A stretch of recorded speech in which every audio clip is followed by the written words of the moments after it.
Hi, everybody. Welcome back. Welcome back to Regina's World. This is the first episode of my new series on my channel, which will be called All Things Medicare. I'm going to hopefully find get some graphics to go along with my introduction to this segment, like All Things Medicare. Something or other, But the point of this segment is because, when you're a nurse and somebody finds out that you're a nurse, they ask you 101 questions. And that's what happened to me. When people found out that I was in insurance, I got bombarded with questions and still do every day. So I decided to incorporate that part into my channel. I do a lot of story times. I tell you guys a lot about my personal business and my experiences, but not a lot about my professional side, what I do for a living, how do I make my money, things like that. So I decided on once a month on the 15th that would be dedicated, all things Medicare Day. I would drop a video once a month about nothing but Medicare. Everything that I know, I want to share with you guys, okay? And this episode in specific is the introduction. So I'm not going to go deep into Medicare or all that stuff that's going to be in the future videos. This one in specific is going to be specifically about the introduction, saying hello, explaining how I got into Medicare, explaining how I got into my current profession, into the job that I do. So if you guys want to know about this part of my life, continue to follow me. Like, comment, share, and subscribe to this channel down below. And follow me on my social media. Again, Keyshawn Voorhees Robinson on Facebook and Sleepless and LVNB on Instagram. Okay? So, we'll be right back and we're going to get right into this video. Okay, so here we go. Okay, so, how did I get into this profession? Okay, so previously, before I had no interest in being in insurance, anything. Insurance sales, insurance claims, insurance anything. I wasn't interested. Never even thought that would be my my life at all. Excuse me. So growing up, I always thought I was going to be a nurse, right? That was from 9 years old. I knew I wanted to be a nurse. I wanted to work with patients. I wanted to be in a hospital. I wanted to be a nurse. There was no ifs, ands, or buts about that, right? So as my adulthood come, I did everything but become a nurse. So I was a CNA, I was a PCA, I worked in nursing homes, assisted living, hospitals, home health. I worked everywhere. I went to school for LPM and I did not get to finish. And that's a sad, sad story for another sad, sad day. But I didn't get to finish. I was almost close to finishing. I would have been at least at LP and I would have been actually satisfied with that. But I probably would have went further and got my RN. But in turn, I continue on as a CNA, and I was actually okay with being a CNA, especially, I wanted to be a nurse, but, out here in certain areas, in certain businesses, you can make decent amount of money even being a CNA, especially out here in Las Vegas. Like for this one company that I was working for called, not always Medicare, I was making like $20 an hour per patient. And per hour, and I could be there for however many hours, so I can make very, very decent amount of money being a CNA out here in Vegas and probably elsewhere around the world too. But my history with being a CNA did not go so well because of my personal past, my domestic violence, and I've had that discussion, but I'll talk about it again here. So when I was 16, no, not 16, 17, when I was in my early 20s, and I was in all this abusive relationships and all that stuff, I ended up going to jail several times for behind domestic violence. I didn't know the severity of domestic violence because back home in Missouri, if you have a fight with your spouse, they don't take you to jail for that. They just separate you guys for the night and tell you to come back when you cool off. Here in Vegas, that is a crime. So if you have a domestic violence charge, they take it very seriously here in Vegas. And I learned the hard way because I did not know. So I ended up going to jail several times. I ended up getting charged twice. And then when I got charged twice, it affected my ability to work as a CNA in a facility. So I stopped being able to work in a facility because I was working in hospitals and nursing homes and assisted livings, etc. So I got my CNA license again because they took it from me, and then I fought to get it back. But And even though I had my CNA license, they had a discrepancy or whatever on it, and with that, it still limited me because I will be going to an interview, and then they will hire me. But once they pull my license, they see something that the nursing board put on there, and then they don't let me go because they say, we don't want to know what it is, but because nursing board have this on there, you could be a liability. We don't want this issue at our company, blase, blase. So I was running into this problem over and over and over and over. So I decided to stop, right? So once again, I end up going to get my med tech license. And so I was licensed as a med tech, got hired at this place out here called Sunrise. And I'm going to do a story time about that later, one of the worst jobs I ever had. But I got hired at this place called Sunrise as med tech. And eventually I got fired in 2019, I believe it was 2019, for sleeping on the job because I was working overnight. And whoever works overnight, y'all know what I'm talking about. It is fucking hard to stay up all night. You know what I mean? If you're not on your feet consistently. But I digress. But anyway, so they end up firing me or whatever. And then for a couple of months, I think it was around income tax time. So I didn't rush back to go back to work until I ran out of money because I filed my income tax and I was like cool for a moment. And then eventually I had to get back to work. So finally, I answered an ad in a newspaper. It was this big place called C3 Communications out here in Vegas. And I answered the ad and I went to it. And the job in specific was United Healthcare that I was actually interviewing for the first time. They did not hire me after the interview because I never worked in a call, because my specific job is in a call center. So because I never worked in a call center. So they didn't hire me, but WellCare called me in for another interview. And then I went in for an interview for WellCare. And then WellCare hired me. I didn't know what I was getting myself into. I was just taking a damn job because, frankly, at the time, I just needed one. And then the pay wasn't that great. It was like $12 an hour or something when I started. But I just needed a job. So I just took it just for the heck of it. I'm like, okay, whatever. Did not know exactly where this was going to take me. So I started working as customer service, regular customer service, doing the normal stuff, sending out IDs, changing addresses, answering basic questions. And then I moved up to pharmacy. Pharmacy is when you start, you're more of you're getting more advanced. So I moved into the pharmacy department, and this department is where I got most of my experience because you do a lot. You do this is pretty much what everybody should be doing were in this company, because we specifically WellCare specifically a prescription drug plan. They have moved into Advantage plans, but they started off as prescription drug plans. So in pharmacy, we handle all things. Okay, so where did I leave off on? I'm trying to think. Okay, getting hired. Oh, pharmacy. So yes, in the pharmacy department at WellCare. Sorry, he's bush ash. In the pharmacy department at WellCare, you are very hands-on because you do a whole lot more in the pharmacy department. You specifically work with medications, pharmacies. If medication is not being processed correctly, it's your job in the pharmacy to call the pharmacy department to call the pharmacy and get that corrected, process claims.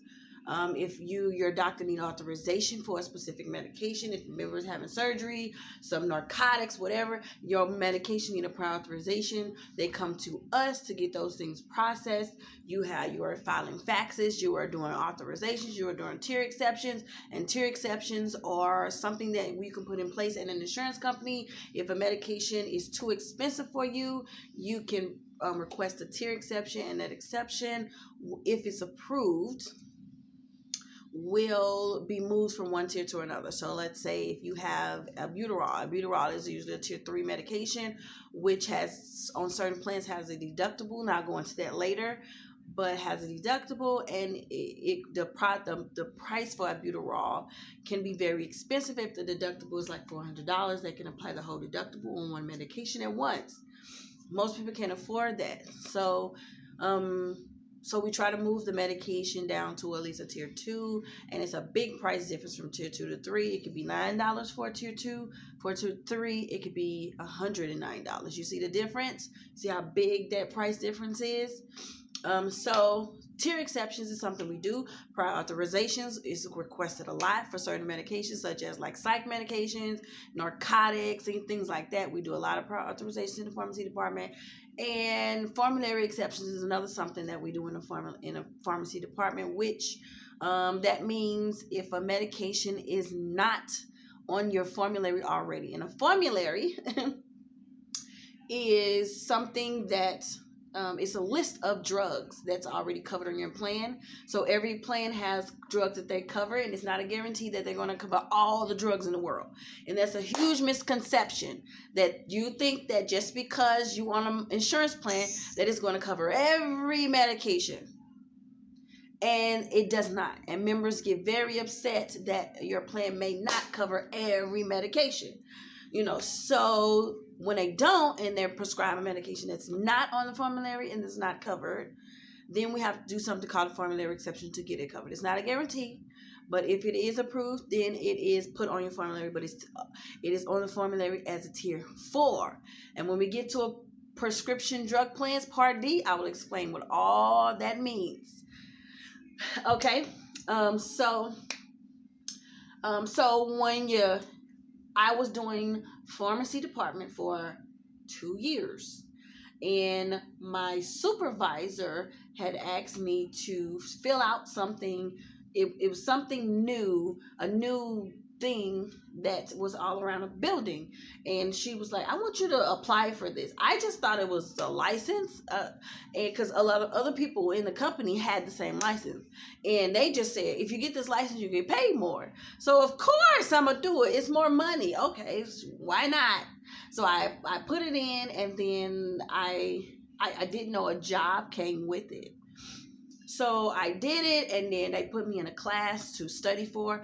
And this class, to take the state exam, I had, I think, 3 months from the time I applied, because I applied, and then I got a call from United Healthcare, and then I talked to their boss, and they did an interview. I think they did like 2 interviews on the phone, and then they offered me a position. I was like, okay, I was just planning to get a license. I didn't know a job came along with it, but it did.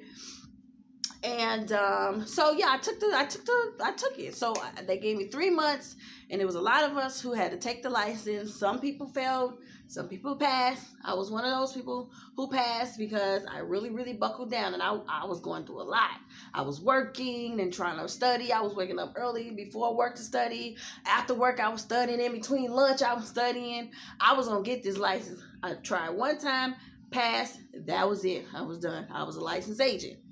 So 2 years, I had went from customer service to the pharmacy department. Then I got licensed as a licensed agent. And then by the fall, I was transferred to United Healthcare as a sales rep. So now I'm selling insurance plans versus what I do at WellCare. So within 1 year, I'm working for 2 companies. From January to like September, I work for WellCare. From October to December, I work for United Healthcare because it's annual enrollment season. Should I say what that means? I guess. Annual enrollment season is the time that you enroll in insurance. And that is October 17th through December 7th. That is the time, especially when you're over 65. They start getting a whole bunch of phone calls and bombarded with emails and mails and letters from a whole bunch of insurance companies. When they're turning 65, they get bombarded with all this information because they're trying to lure you in so you can be a part of their company. So they're doing everything they can because you need insurance at the time you're 65. So you have a lot of choices. You have a lot of options to choose who you want to go with. But it's a good time when you're getting close to 65 to start looking into who would you want to go into, because you're in retirement age. You're finna get Social Security. You're finna get all this type of stuff. So it's a good time to start looking into who would you want. What do you want? Do you want an Advantage plan? And we'll talk about that later. we're talking about enrollment period in January and in March. We'll talk about all that in the future videos. But so now I'm in United Healthcare. And United Healthcare this will be my second year doing it this year. Last year I did it, but I did it for a short period of time because I had a lot of training. Since I was a new sales agent, I had to get equipped to everything United Healthcare. I had to reform my brain really quickly because I was a WellCare agent for so long. Now I'm transferred to United Healthcare, so I have to retrain everything that I'm used to, and now I'm United Healthcare. So I had to go through all extensive training, and then I only was allowed to sell for less than a month. So this year I'm gonna be a senior agent. I don't have to go through the extensive training. I'm only have to go through a week of training, and then bam, I'm selling for 3 months straight. So my commission check is going to be ginormous. You know what I mean? So I'm looking forward to it. So what do I sell at United Healthcare? I sell Part C plans, Advantage plans, and we're going to talk all about Advantage plans in future videos. What are Advantage plans? Why do we need it? Who came up with it? When Advantage plans come into play? Why? What is better, an Advantage plan versus a Part D plan? We're going to find out in future videos. So what I would say to and now I'm back at WellCare. As I said, I work from home from WellCare at the moment, and we're eventually going to be, because Vegas is back open again, they're going to call us back into the office eventually, and I'm looking forward to it because I'm looking forward to being back around my coworkers and such. Yes, my coworkers and things, and meeting people and seeing people and hugging people and touching people. We've been isolated for so long, and it's nice to be back and be back and in the presence of other folks. So I'm looking forward to that. Really, I really am. But now, as I have graduated from pharmacy, and I'm a supervisor at WellCare. I am a med agent, and I oversee accounts now. So those pharmacy agents come to me when they need advice, when they're stuck, when they're having angry people on the phone, when they don't know how to solve problems. Then that's my job to fix it. I'm the fix it person. I handle a lot of accounts every day. So I'm slowly graduating to different levels in the company, and I'm very, very proud of myself. So what I would say to anybody who's interested in being in insurance, go for it, because I know several people in my personal life who I will be interviewing in this segment. One of my friends, Brandy, who I went to her baby shower, link will be below. Okay, and she actually started with the same company, started at the same time, but she ended up moving on to another company called I will see why. It's something like that, but it's insurance for cars. So she ended up transferring to car insurance and started selling car insurance. And I'm going to ask her a whole bunch of questions about her part of insurance. What does she do? What do you need to sell insurance for cars and things like that? How long she been in doing it? Does she enjoy her company? What's the best part of her company? Everything she's learned. We're going to talk about her. Then I have somebody who's in life insurance that I want to talk to about that side, because he wanted me to be his protege, and I still plan on being his protege because he has his own company. He branched off because he started with Prime Erica, and just so happened that is the life insurance company that I'm already associated with, because my mother is an insurance aide. Well, no, she's not an insurance aide. She made all of her children get insurance, and she went through Prime Erica. So I just happen to have a life insurance policy with them right now, and he actually branched off and started his own company through Prime America as a sales agent for life insurance, and he wants me to be a protege and to open my own company doing it as well. So I would say if anybody is interested in being in insurance, go for it, because this actually is taking me places that I didn't know it would take me. I never wanted to actually be another supervisor, but here I am being a supervisor, making decent money. I have, a lot of things happening in my life at the moment, including, maybe another promotion in the works. We will see. But So if being brown skin does not stop you from being anything, being black, being African American does not stop you from doing whatever it is you want to do. If you want to be an insurance agent, you go for it and you be an insurance agent. There's so many different type of insurance agents out there. It's homeowners insurance, life insurance, car insurance, oh god, travel insurance. There's so many different type of areas that you can go, branch into. You just got to get licensed in that specific thing, but you can go, I mean, wherever you want to as being an agent. You can start your own practice. So yes, go for it. If it interests you, take the test, get licensed, and work hard and get there. Absolutely. So I hope you guys enjoy this introduction to all things Medicare. And if the next video, we'll be specifically talking about we're not going to talk about Medicare yet. Well, we will, but not in specific. We're going to be trying to probably be focusing on certain things, like what is annual enrollment season, what is initial season, what is a special election period, things like that. Things that you don't know, we're going to talk about first before we start moving into the complexity of Medicare and the plans itself. We're going to talk about a lot of things around it before we bust Medicare wide open. Okay, so I want to thank you guys for sticking around. If you made it through this entire video, I want to thank you. This is something near and dear to my heart. I'm glad to share it and I'm glad to bring it to you. I want you guys to learn as much as possible. And again, like, comment, share, and subscribe to the channel right down below. Please, please, please. We're at 182. I hope this new thing will attract more attention and people to my channel, and they're find me adhering, if that's the word, and subscribe to the channel. Help me out. It's not going to cost you anything by becoming a subscriber. Okay, so become a subscriber. Please become a subscriber. All right, thank you guys. I'll see you in the next one. Bye.